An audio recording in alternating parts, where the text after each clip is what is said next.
Okay, so continuing on with direct variation, yesterday we looked at equations. We looked at y equals kx, where we were determining what k is, which is the constant, which is really just slope, which we've been talking about. Today's a little bit different. It's still kind of direct variation, but it's more proportions like you did in 7th grade. So we're going to look at setting those up and how we solve them, and you're going to solve them just like you did in 7th grade pretty much. It's all the same. So number 1, the distance a truck travels varies directly with the number of hours driven at a constant rate. A truck travels 520 miles in 8 hours. If the truck continues to travel at the same rate, how long will it take the truck to travel 625 miles? Okay, so you're always going to have 3 numbers, and there's always going to be one that's missing. And we're comparing 2 different things. So for this problem, we're comparing miles to hours. So when we set these up, I put the miles on top. So that means I have to keep miles on top the whole way across. So I have miles here, and then I've got 520 miles here, and then 1625 miles here, okay? And so in this sentence, this will be our ratio of things that we know, so the information we can fill out fully. So 520 miles, the hours that went with that was 8.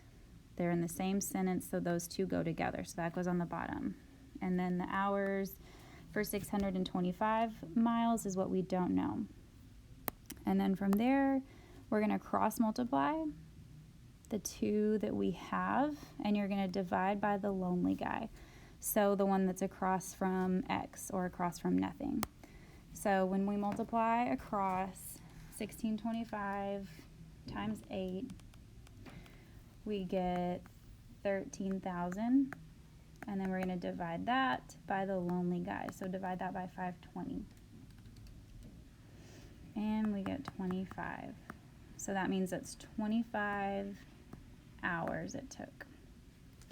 In your calculator, after you divide, or after you multiply and you get this, you can just hit divide and plug that in. You don't have to retype your number, and it's probably best if you don't, because you can miss a number or type something in wrong. It's always risky to do that. So just hit divide after you multiply, and it'll bring the number down for you. Number 2, a car traveled 561 miles and used 11 gallons of gas. If the same car traveled 1,377 miles at the same rate, how many gallons of gas would be used? So we've got our 3 numbers, 561 miles, 11 gallons, and then 1,377 miles. And then how many gallons is our question? And that's our x. So I've got miles and gallons. So I'm going to keep that same pattern all the way through. So 561 miles, and that went with 11, 1,377 miles, and that's what we don't know. So we gotta cross multiply and divide by the lonely guy. So 1377 divided by, 1377 times 11 divided by 561, and that's gonna be 27.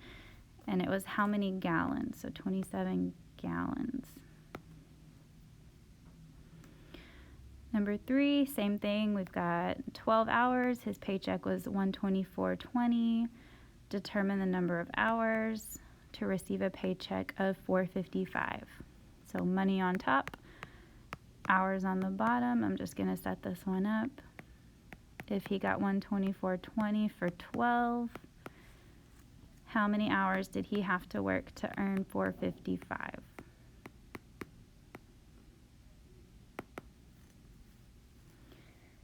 Same thing on number 4. You've got money over fruit. Type in what you know, the sentence that goes together. So it's $16 for 32 kiwi fruit. How many kiwi fruits, so that's what we don't know, can Lisa buy if she has $4? Number 5, gallons of milk for $6.84. How many gallons for 1596. So money over gallons. We know that it's 684 for 3. How many gallons? That's what we don't know for 1596. Number 6, 1 inch and 2.54 centimeters. How many inches for 40.64 centimeters? So inches to centimeters. Number 7, the distance a truck travels varies directly with the number of hours. So we're comparing miles to hours. Try to finish that one on your own. Number 8, the amount of Joe's paycheck is directly proportional to the hours he works. So money is directly proportional to the hours.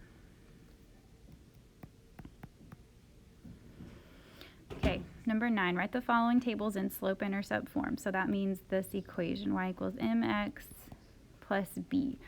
On this table, since you have 0 for the x on the table, that y value across from it, that's your b, that's your y-intercept. So plus 2 we already know. Then pick 2 of those points. I'm just going to keep these 2 and use those to find your m, or your slope. So that would be x1, y1, x2, y2, 17 minus 2 over 5 minus 0. Subtract those and divide, and that will be your m, or your slope. Number 10, same thing, they gave you the y-intercept. So on your slope-intercept form, you already know the b, you know, minus 2. Then use 2 points. Use your slope-intercept, your slope formula to find your slope. So x1, y1, x2, y2. So do 2.5 minus -2, 3 minus 0. That'll give you your slope. 11 is the same thing. Here is your y-intercept. So -3 is the b for y equals mx plus b. And then I would use that point. So 0, -3. And kind of hard to tell what the points are. Maybe 3, 3. We'll go with 3, 3 as the other point to find your slope. Number 12, y-intercept. So use that point also to find your slope. And then you can use this other point, so -1, 0, to find your slope. The slope and y-intercept, remember that. M is your slope.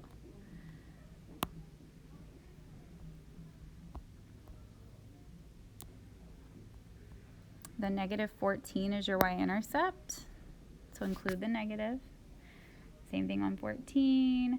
Number 15, everyone had trouble on 15. If the value of y varies directly with x, it's just a proportion, except you're not comparing labels like miles to gallons. You're comparing just y to x. So when 75 is y, or when y is 75, x is 1/2 or 0.5. So what's the value of y when x is 2 1/4, so 2.25? So you're solving it the same way. Cross multiply, divide by the lonely guy. True or false? Proportions should have like items paired side by side. M and B both stand for slope.